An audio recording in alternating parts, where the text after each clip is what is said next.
Good evening friends. आजिर भिडटी आम समस्ते देखा जो 2021-22 शिक्षावर्ष निमंते जो एडमिशन हेब बीएड कोर्स रे, तो जो बीएड कोर्स रो जो सिलेबस अच्छी जो आम मैंने एंट्रांस दबा से एंट्रांस रे क्यों प्रकार क्वेश्चन आसीबो ताकू नहीं ओडिशा सरकार एक सिलेबस प्रकाश करिसेंती तांकर एक लेटर माध्यम जोटा किछि दिन पूर्व प्रकाश पाइथिला। तो मु सेटा को आपण मानक सहित शेयर करुच्ची एवं सिलेबस को पूरा कंप्लीटली डिस्क्राइब करी जहाद्वारा कि तुम मानक यहाँ बुझा को सहज हो एवं एंट्रांस क्वालिफाई करने मध्य सहज हो। कारण जेकोसी एंट्रांस को क्वालिफाई करने पूर्व प्रथमे सिलेबस को भलसे पढ़ा पड़ो। जदि आम सिलेबस टी को न देखू, जदि सिलेबस प्रकृत ज्ञान आम पाखे न रुए, तेबे आम कौन पढ़ा एंट्रांस रे कौन क्वेश्चन आसो यह जापर ना। एवं आम कोर्स बाहर जो क्वेश्चन आसो कि आम पूरा बाहर बाहर पढ़ी पढ़ी चली किंतु सेठी क्वेश्चन आसो ना, जहाँफल कि आम परीक्षार असफल हो एवं आम समय बर्बाद हो। तेणु आमको सिलेबस को प्रथमे भलरे बुझापी पड़ो। तो आसतु सिलेबस टी को देखा जो ओडिशा सरकार अधीन जो बीएड एंट्रांस एग्जामिनेशन 2021-22 वर्षर हेब। तो सेटा दुईटा पार्ट रे विभक्त, गोटे हूँ पेपर 1 आ गोटे हूँ पेपर 2। पेपर 1 जोटा अच्छी सेटा आर्ट्स पिलांको पई आउ साइंस पिलांको पई समान रहिबो। पेपर 1 रो 30 मार्क मुझे आपण मान पाखे ड्र कर दूची, जहाँफल कि तुम मान सब देखापी टिके सहज हम।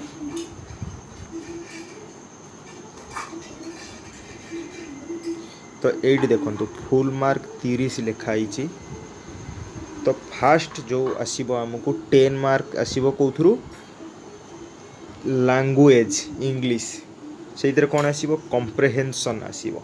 कम्प्रेहेंशन माने गोटे पैसेज पढ़ी थबो, से पैसेज रु आमको क्वेश्चन पड़ो, 5टी क्वेश्चन पड़ो, 5 मार्क रहिबो। तो ताकू आमको करबा पई पड़ो पैसेज पढ़ा उत्तर दबा, तापरे वोकाबुलारी आउ यूसेज एथ्रु 5 मार्क आसीबो। समुदाय 10 मार्क जो लैंग्वेज इंग्लिश। तापर जेनरल अवेयरनेस, से जेनरल अवेयरनेस रु 5 मार्क आसीबो। जेनरल अवेयरनेस रे कौन रहिबो से एवरीडे साइंस रहिबो। से पॉलिटिकल सिस्टम एंड हैपनिंग्स जो आमर पॉलिटिकल सिस्टम अच्छी से क्वेश्चन आसीबो। मु परवर्ती पर्याय रे जेतेबेले सब क्वेश्चन आलोचना करी, जो प्रश्न पत्र प्रीवियस ईयर क्वेश्चन को आलोचना करी, तुम मैंने से देखिपर एवरीडे साइंस रु कौ भली क्वेश्चन आसुची, पॉलिटिकल सिस्टम एंड हैपनिंग्स रु कौ भली क्वेश्चन आसुची, जनरल इनफॉरमेशन रु कौ भली क्वेश्चन आसुची। तापर एजुकेशनल कमिटीज जो अच्छी सब स्वाधीनता पूर्व ब्रिटिशर्स समय रे जो एजुकेशनल कमिटीज थिला, तापर पर स्वाधीनता परवर्ती पर्याय वर्तमान पर्यंत कौन कौन सब एजुकेशनल कमिटीज अच्छी एंड कमिशन्स, तो से भी क्वेश्चन आसीबो। एजुकेशनल पॉलिसीज आसीबो, इनिशिएटिव्स आसीबो, एजेंसीज वर्किंग फॉर एजुकेशन जो माने सब अच्छी।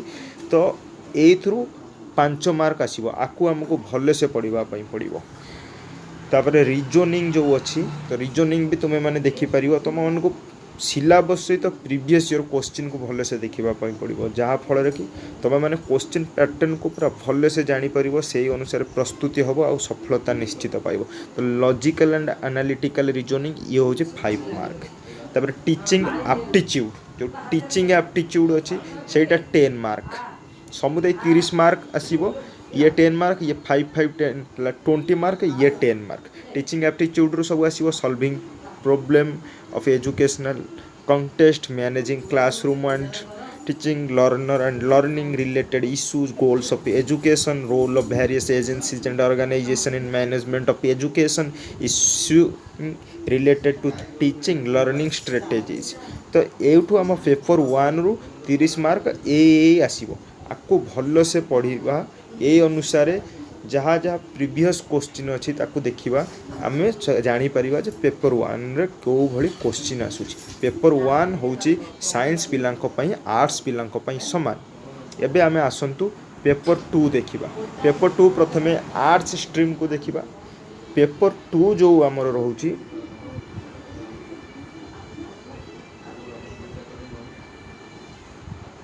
मु ड्र करुँची जहाँफल कि सुविधा हम।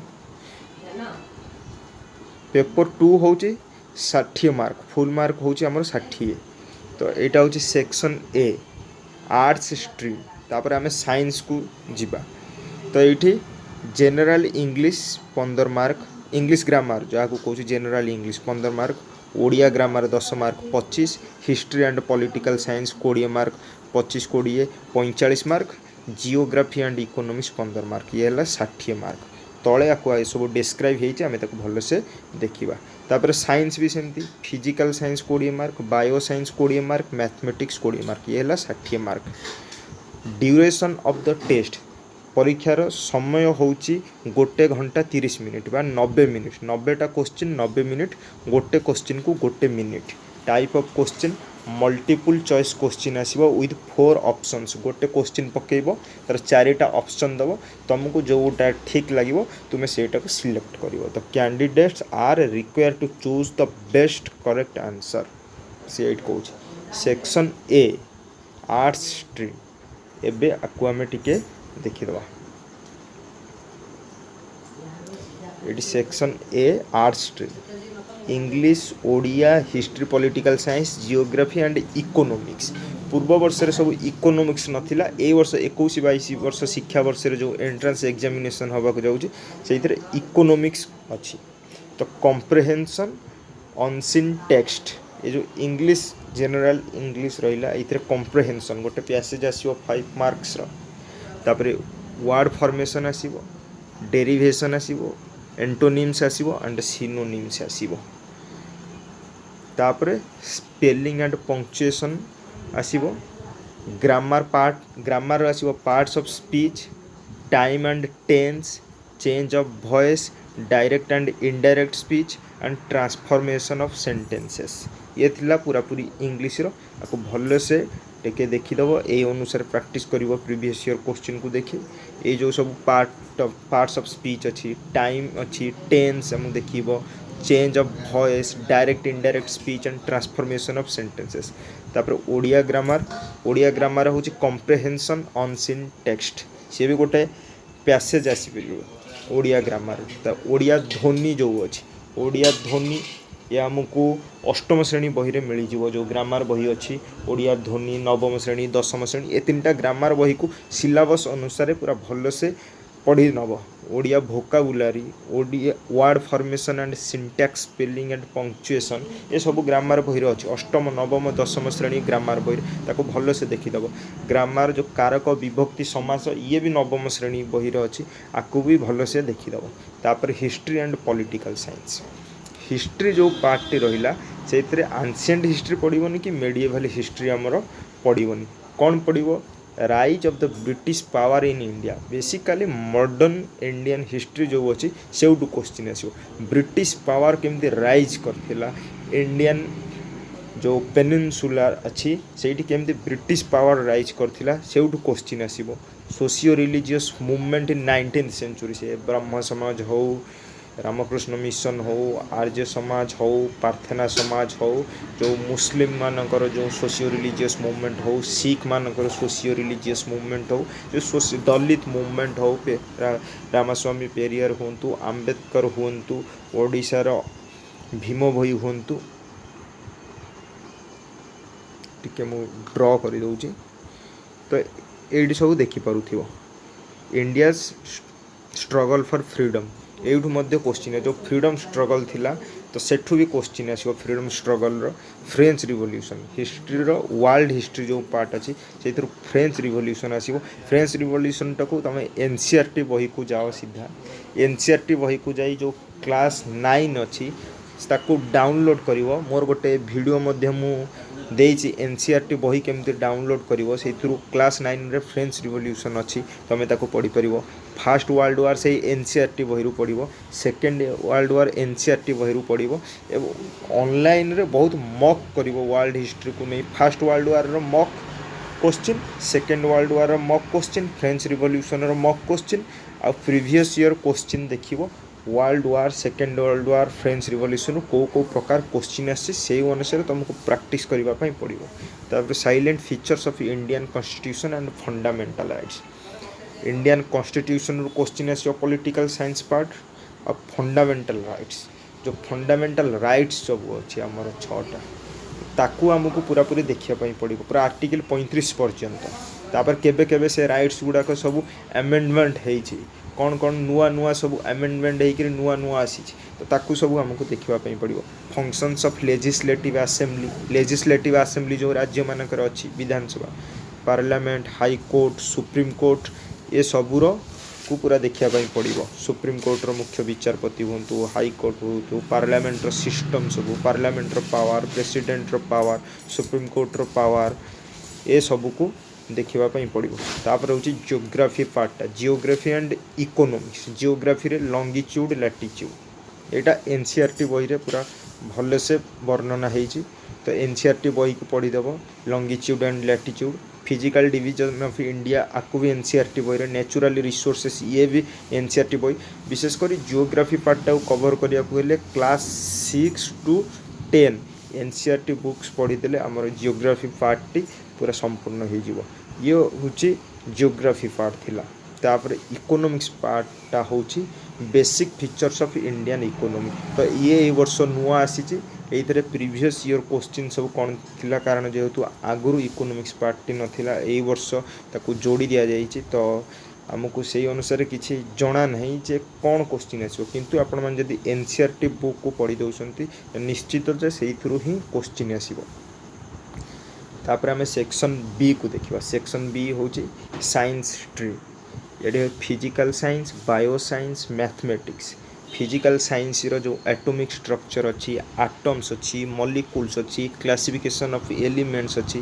केमिकल रिएक्शन एंड इक्वेशंस अच्छी motion law of motion concept of work energy pressure and their measurement electricity and magnetism electric circuit potential different magnetic field lines of force electromagnetic induction heat light sound ये जो physical science अच्छी physical science बहीट को पूरा पढ़ी दियो 10वीं पर्यंत ये सब पढ़ो ओडिया मीडियम बही को भी पढ़ीदेव एनसीईआरटी भी पढ़ीदेव तुमको हो पूरा पूरी मैथमेटिक्स भी एड दे number system ratio and proportion आपको स्क्रीनशॉट नहीं जाओ मुझे तुमको देखा जूम कर देखा तुम स्क्रीनशॉट नहीं जाओ आपको तुम्हें माने से नोट करदेव बुक रे जहाँफल कि तुमको सुविधा हम सिलेबस अनुसार तुमको पढ़ाई set theory relations and functions linear simultaneous and quadratic equations polynomials theory of indices logarithm and